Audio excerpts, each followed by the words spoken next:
Hey guys, this is Shankar. Welcome you on my YouTube channel Study with the Master. Here I am going to teach you some question with answer of environmental studies related with two examination, especially CTET, UPTET, and one more is UP Police. So dear, study with me and I am going to deal with them. The first question is, हमारे आस पास में पाए जाने वाले निम्न जानवरों में से किस जानवर का प्रयोग मनोरंजन के लिए किया जाता है? We know it well, that is monkey और बंदर। सूरज के पास एक पालतू गाय है। उसके अध्यापक गाय को स्तनधारी जंतु बताया क्योंकि यह बच्चा देती है, अंडे नहीं बच्चे देती है। पशुओं को किसी विशिष्ट उद्देश्य के लिए रखना या पालन पोषण करना क्या कहलाता है? पशुपालन कहलाता है। जंतुओं का वर्गीकरण किन किन आधारों पर होता है? पोषण के आधार पर, आवास के आधार पर, शारीरिक रचना के आधार पर। नेक्स्ट है, अन्य मृत जंतुओं पर निर्वाह करने वाले प्राणी को क्या कहते हैं? स्कैवेंजर। स्कैवेंजर या हम कह सकते हैं अपघटक। अन्य मृत जंतुओं पर निर्वाह करने वाले प्राणी को क्या कहते हैं? स्कैवेंजर।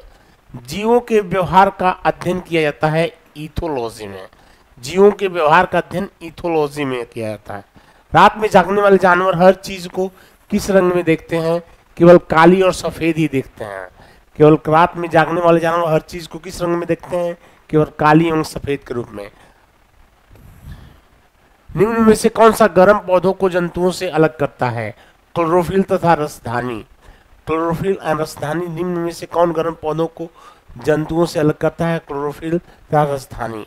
कोई पक्षी पेड़ की ऊंची डाल पर घोंसला बनाता है। यह पक्षी हो सकता है कौन? कौवा। कौवा। टैडपोल किसके जीवन की प्रारंभिक अवस्था है? दैट इज मेढक।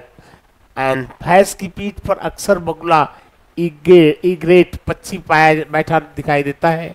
ऐसा इसलिए होता है क्योंकि बगुला भैंस की पीठ पर बैठकर परजीवी कीट रखता है या खाता है। इनकी 1859 की पुस्तक on the origin of species में इनके प्राकृतिक चयन संबंधी शोध का विवरण है। यह उद्धव जीव विज्ञान में मील का पत्थर है। इस पुस्तक का रचयिता कौन है? Charles Darwin. Of the origin of species, on the origin of species, that is Charles Darwin, is written by Charles Darwin.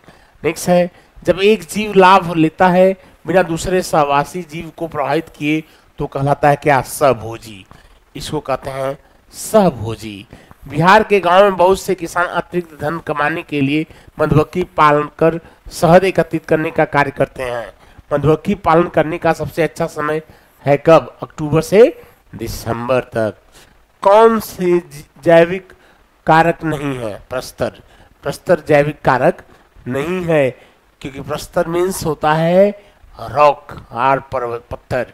निम्न पक्षियों में से कौन काफी हद तक अपनी गर्दन का पीछे तक घुमा सकता है? वह है उल्लू। कुछ पक्षी हमारी तुलना में 4 गुनी अधिक दूरी तक देख सकते हैं। यह पक्षी कौन हो सकता है? चीलबाज और गिद्ध। जंतुओं में पाए जाने वाले धारीदार चिन्ह किस कारण से होते हैं? जलवायु के कारण। तने के रूप में प्राप्त किन सब्जियों को हम अपने भोजन में प्रयोग करते हैं? आलू, अरबी, प्याज इत्यादि। जंतु भोजन के लिए किस पर निर्भर करते हैं? तो उत्पादन और उपभोक्ता दोनों पर।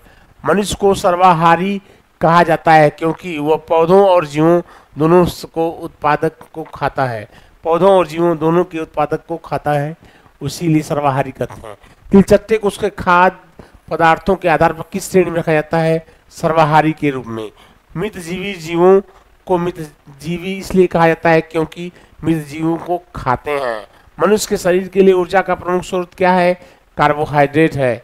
और नेक्स्ट है लास्ट वन, चावल और गेहूं से प्राप्त स्टार्च क्या कहलाती है? शर्करा का बहुलक है। स्टार्च किसका बहुलक है?